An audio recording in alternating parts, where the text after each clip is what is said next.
आप सभी को मेरा जय श्री गणेश। तो आज हम अध्याय 3 के भाग दूसरे के बारे में जानेंगे, जिसका शीर्षक है वेद व्यास की बुद्धि का भ्रमित होना कैसे। तो आइए हम आगे की कहानी सुनते हैं। महाराज, श्री गणेश जी आदिदेव हैं, इसलिए समस्त कार्यों में गणेश जी का प्रथम स्मरण करने की परिपाटी प्राचीन काल से चली आती है। किंतु श्री वेद व्यास जी अपनी पुराण रचना के आरंभ में भगवान श्री गणेश्वर की वंदना करना भूल गए।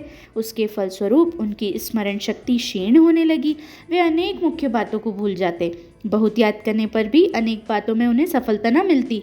फिर वे परेशान हो गए तो वह लोक पितामह ब्रह्मा जी की सेवा में उपस्थित हुए और उनकी वंदना कर बोले, ब्रह्मा, मैंने वेद और चार विभाग करने के पश्चात पुराणों की रचना आरंभ की थी, किंतु मुझे बड़ा आश्चर्य है कि अब कुछ सूझता ही नहीं कि मैं क्या लिखूं। हे प्रभु, मेरे ज्ञान नष्ट होने का क्या कारण है, यह बताने की मुझ पर कृपा कीजिए। ब्रह्मा जी ने ध्यान लगाया और तब बोले, व्यास, तुम अपनी विद्या के गर्व में अधिक भर गए हो, इसलिए भगवान गणेश्वर को भी भूल गए।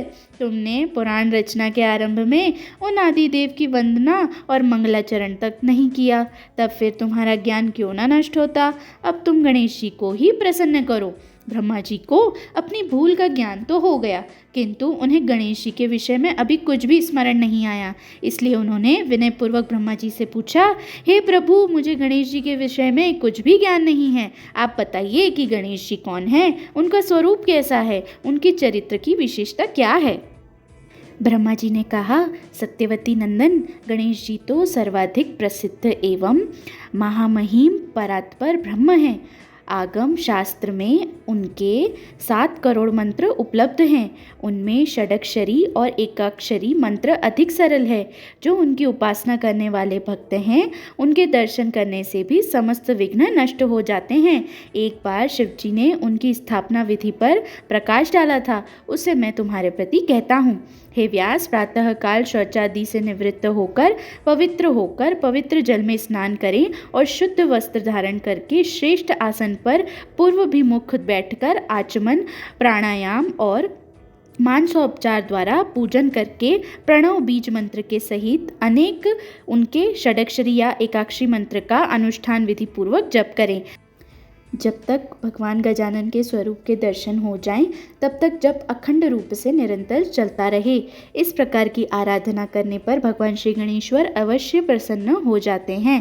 ब्रह्मा जी से उपासना विधि सीखकर व्यास जी ने उन्हें प्रणाम किया और बोले, हे ब्रह्मा, गणेश मंत्र और बीज कौन सा है, उसका जप अब तक किस किसने किया है और उससे क्या क्या सिद्धियां प्राप्त हुई है। ब्रह्मा जी ने कहा, हे व्यास, श्री गणेश्वर ओमकारमय हैं। समस्त वेद उन्हीं का गान करते हैं। प्रणव समस्त मंत्रों का बीज है और इसके द्वारा भगवान गजानन का ही जप या स्तवन होता है। अकेले प्रणव की ही बड़ी महिमा है। उसी का जप करके देवता, मनुष्य, ऋषि मुनि आदि सभी अपने अपने अभिष्ट की सिद्धि कर सकते हैं। व्यास जी बोले, इसे कुछ विस्तार से समझाकर कहिए। गणेश जी की महिमा के विषय में मेरी जिज्ञासा बढ़ती ही जा रही है। हे पितामह, मुझ पर कृपा कीजिए। तो इसी के साथ अध्याय 3 का भाग दूसरा संपूर्ण हुआ। आगे की कहानी सुनते रहने के लिए बने रहें इस चैनल पर। आप सभी को मेरा जय श्री गणेश।